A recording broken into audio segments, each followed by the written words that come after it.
in the real economy, and it is hampering our growth prospects. Therefore, it is essential that this uncertainty will be reduced by effective policy implementation, and we must deliver in 3 areas more particularly. First, the countries under programme must implement their programmes of fiscal adjustment and economic reforms rigorously.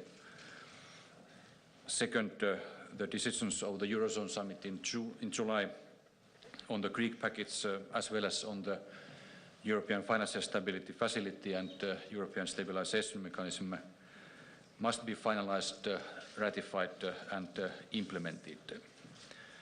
5 countries, France, Italy, Belgium, Spain and Luxembourg, have already ratified the changes in the EFSF framework agreement. I call on all the other member states to do so by the end of September, early October, so that we can indeed conclude this important milestone.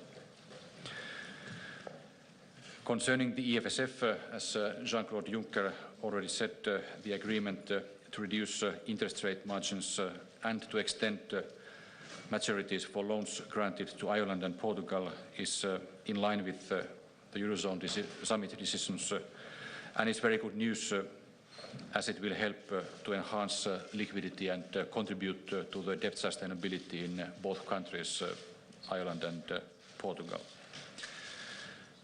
For the EFSM, the European Financial Stability Mechanism, which is managed by the Commission, this means that both countries will pay lending rates equal to the funding costs of the EFSM.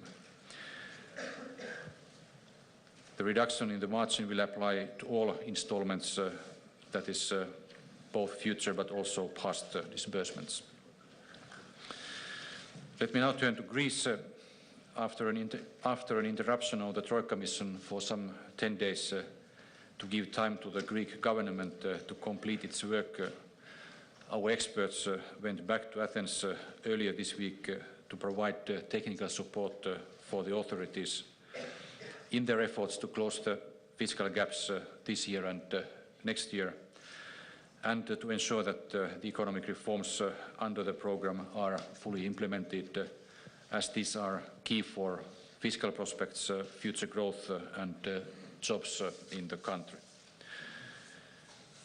The Greek government has expressed its strong determination to fulfill all the agreed commitments. What we need is simply full implementation, full and rapid implementation by the Greek authorities and keeping the political will to implement the agreements. This concerns both the fiscal targets, structural reforms and the privatization program. In this context of economic slowdown in Europe, the legislative package on reinforcing economic governance in Europe is of paramount importance. I trust that the Council and the European Parliament will be able to adopt it by the end of September. It is an extremely important reform on its own right to achieve sustainable public finances and sustainable economic growth. And it is an extremely important reform to create the necessary foundation for further steps in deeper economic and policy integration. Thank you. Jean-Claude. Thank you very much indeed. Let me only say that I had myself exposed the analysis of the real economy as we see it, and you know that we have revised our projections.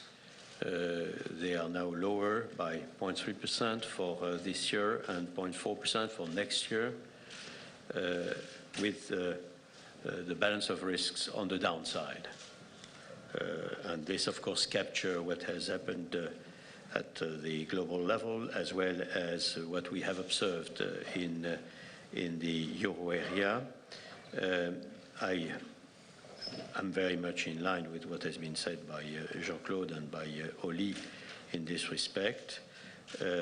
We also have revised our projection for inflation, and as you know, because it's been made public, the ranges have been narrowed, but the overall projections didn't change. And what has changed is that we have considered that the balance of risk was balanced precisely, and that we didn't have the upside risks now that we had seen earlier.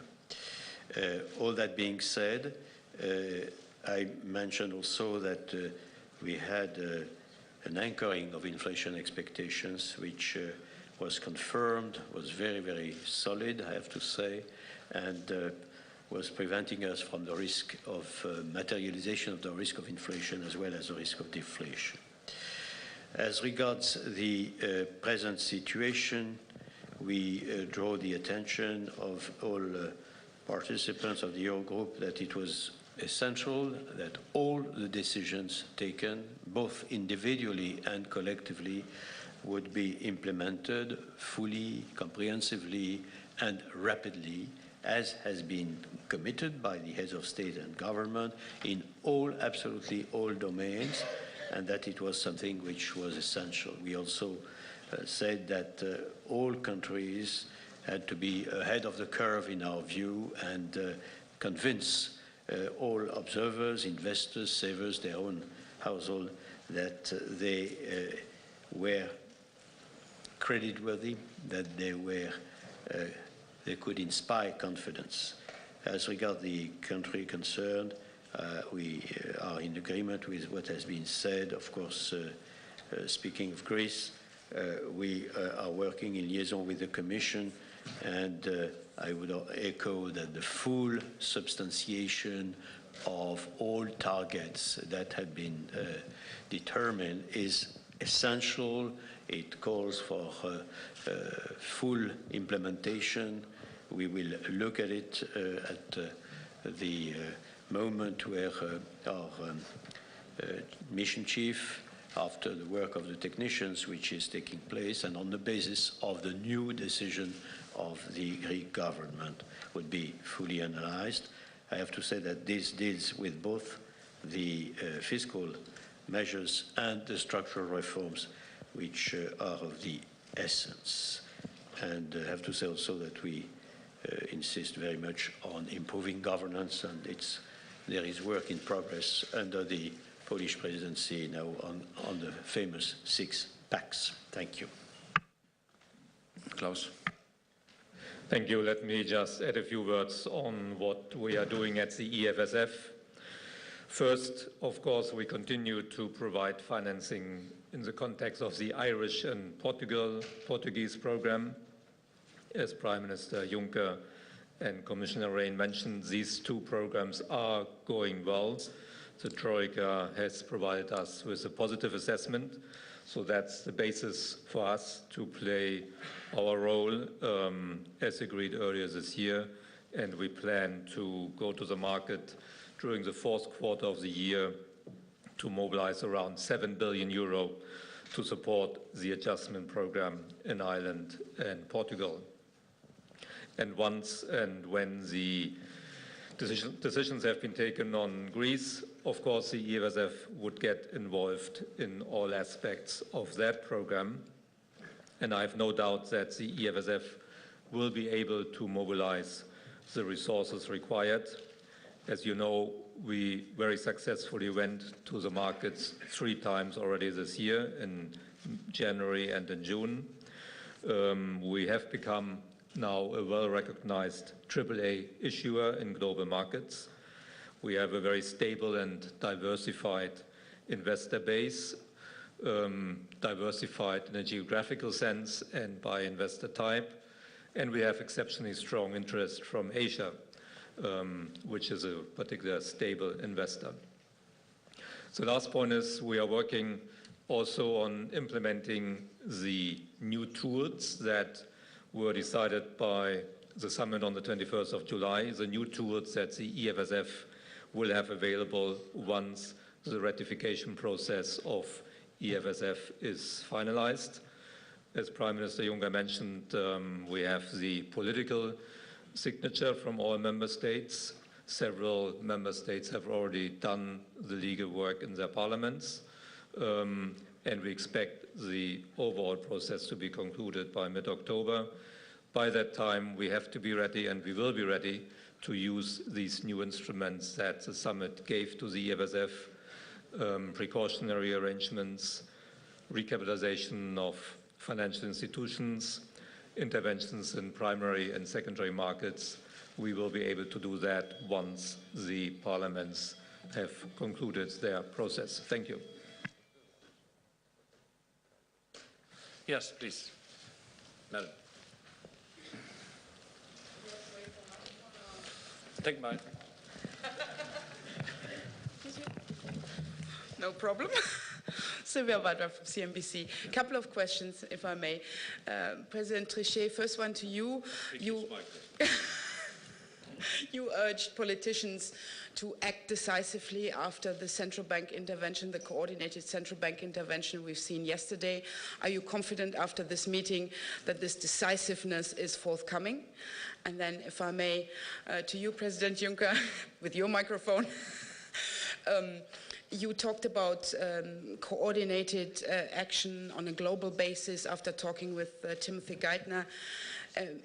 First of all, is anything been discussed and put on track in terms of coordinated action, stimulus packages or whatever else might be forthcoming? And secondly, in that context, wouldn't it be time that maybe the other big party is in on this equation, like the Chinese, who are, we've heard from Mr. Regling that they're steady investors in ESFS bonds, etc. Is there something planned on a really global, coordinated basis? And third, with some degree of exasperation, you yourself and others have complained about the cacophony of voices we hear out of the Eurozone. It seems not even the German government can speak with one voice. Are you optimistic that maybe Europe or the Eurozone can speak a bit more with one voice? Thank you.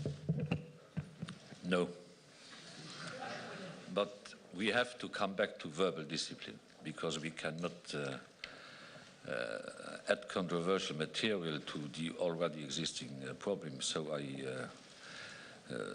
insisted upon my colleagues to be as disciplined as possible when we are expressing our views.